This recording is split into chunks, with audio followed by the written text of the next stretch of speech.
First of all, just the word cold is synonymous to probably a situation where you're struggling with stuffiness and probably a running nose. So the cold temperatures that happen seasonally do expose you to a situation where your body wants to protect itself from allergies. So that's what happens, and then your body needs to release what we call, mucus, and then that provides you with a situation that is called a flu. Yeah. All right, and when we talk about the flu during this pandemic period, a lot of people might feel like the symptoms that are associated with flu might be the same as those associated with COVID-19. What exactly, what is the distinction between these two types of symptoms? Well, I think what most people should tell is the difference is just on severity. I think from what people have learned is that flu can be as dangerous as what you're seeing with the COVID-19. Luckily so, over years that have passed, we've just experienced periods of probably less severe forms of flu. So I think the difference just lies on the level of severity. But a flu is a flu, most of it caused by a virus. So in terms of what is causing the flu, probably just the same thing, the virus. Yes. All right, and I don't know, growing up our parents always told us to buy a sweater, tusipatwe na homa and all. What are these things that we can do to protect ourselves and prevent us from catching a cold? The first and most important thing is, of course, to separate yourself from those who are with the flu. You know very well that a flu, just like other conditions, is very contagious. I mean, the moment you cough or the moment you have a flu and you touch a surface, you're capable of transferring this to someone who doesn't have it. So most of the time we want to advise you to separate yourself and stay away from those who don't have it. Or if you know someone has it, then stay away from them. It's obvious that when you're in contact with someone who has a flu, you definitely will catch it because it's a very contagious form of illness.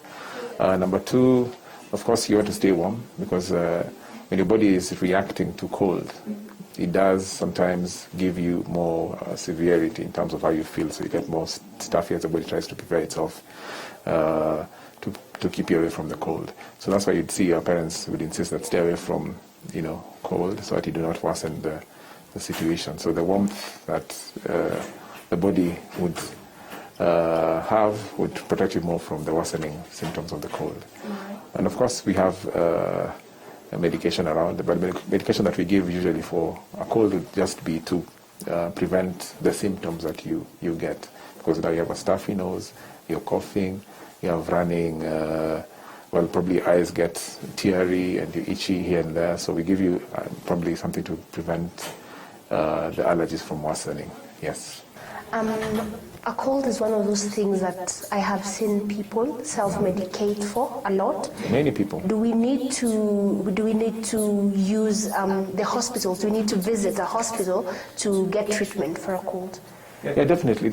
Just like we're dealing with the COVID-19 now, it tells you that different forms of,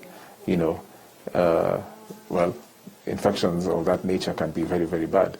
Yeah, so it's always good, especially now, that if you experience any form of a symptom that back in the day you would probably self-medicate, it would be important for you to protect yourself. Of course, we encourage you to wear your mask and then go to see a facility and get yourself tested, actually. That would be important to do. All right, okay.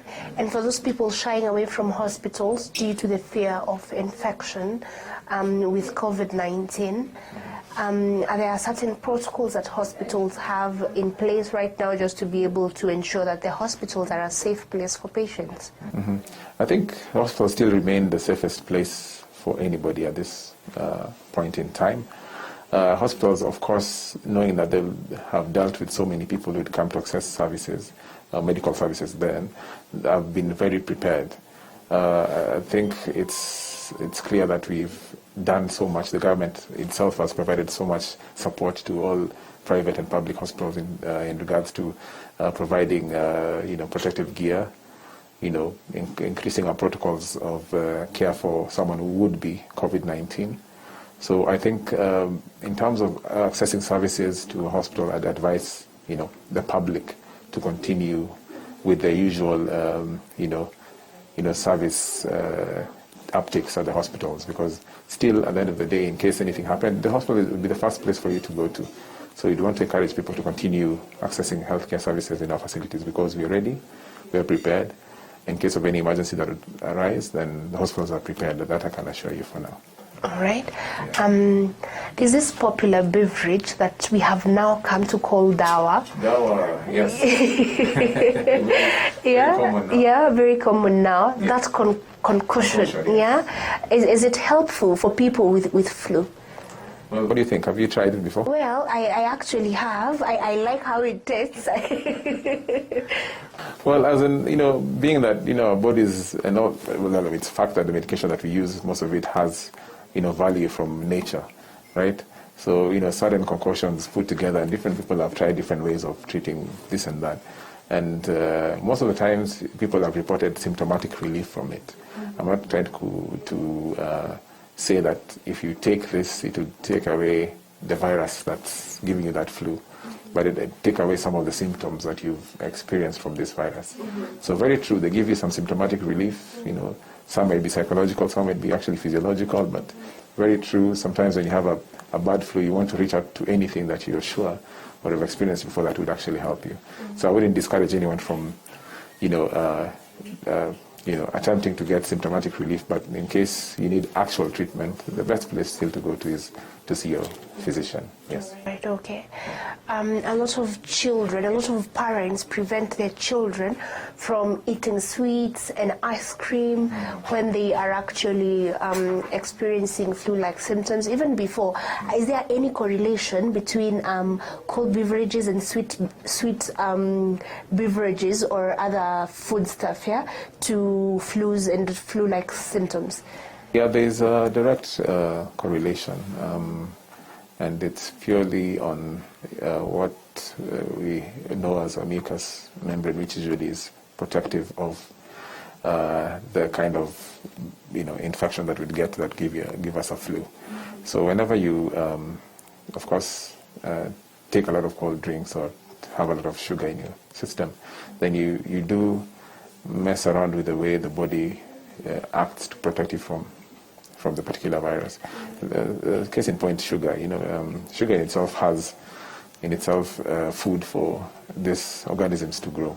So whenever you take a lot of sugar, or any sugar you drink, be it in whatever form, a lollipop, maybe too many teaspoons in your cup of tea or coffee, then definitely you do expose the body to invite more of these organisms to grow, because they, just like us, they really feed on food. They also need food to survive. So sometimes it would move you from a mild situation to a severe situation. So it is right that our parents, our kids, mothers, and those ones at home would encourage their kids to stay away from cold or sweet drinks, because the moment you start having such, then the body will want to act to protect you by increasing. Then it will increase more of the mucus production, then you get the flu symptoms became more severe at the beginning. However, sugars now make it worse, because now it invites more of the other infections to attack you. All right. Yeah, so the advice to remains, please keep warm, stay away from very cold drinks, stay away from very sugary drinks or sweets. All right.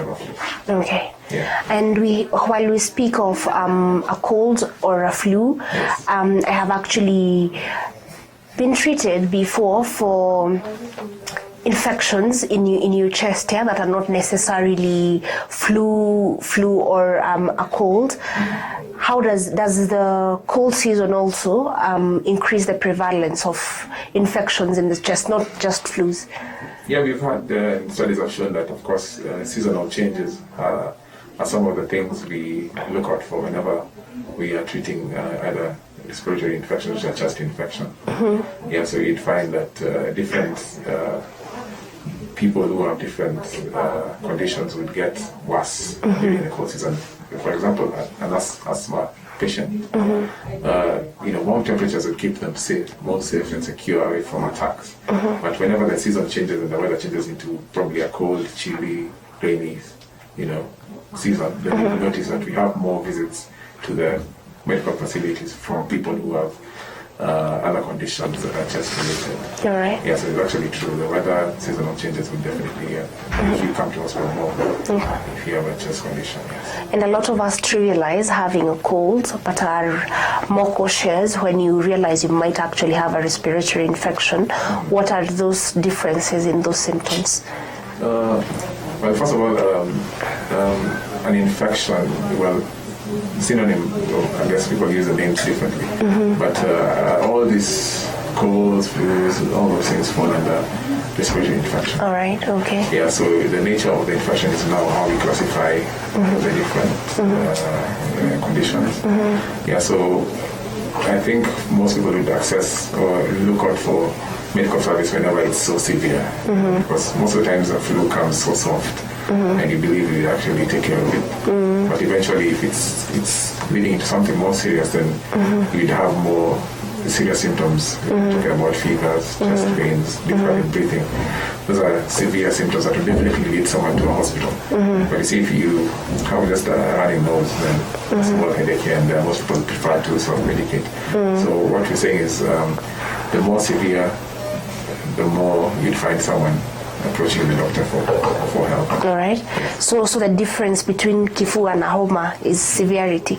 Most likely, I wouldn't just say it's only severity, including the causative agent. All right. That would also be something you want to do. All right. Yeah. Okay, and maybe just to try and dig a little deeper, like what are those differences? Well, you're talking about the causative agent. Well, it could be one, an infection. An infection, you're talking about the viral, you're talking about a bacterial infection, you're talking about even a fungal infection that would actually give you a chest condition. Then there are also those secondary conditions that you typically would have.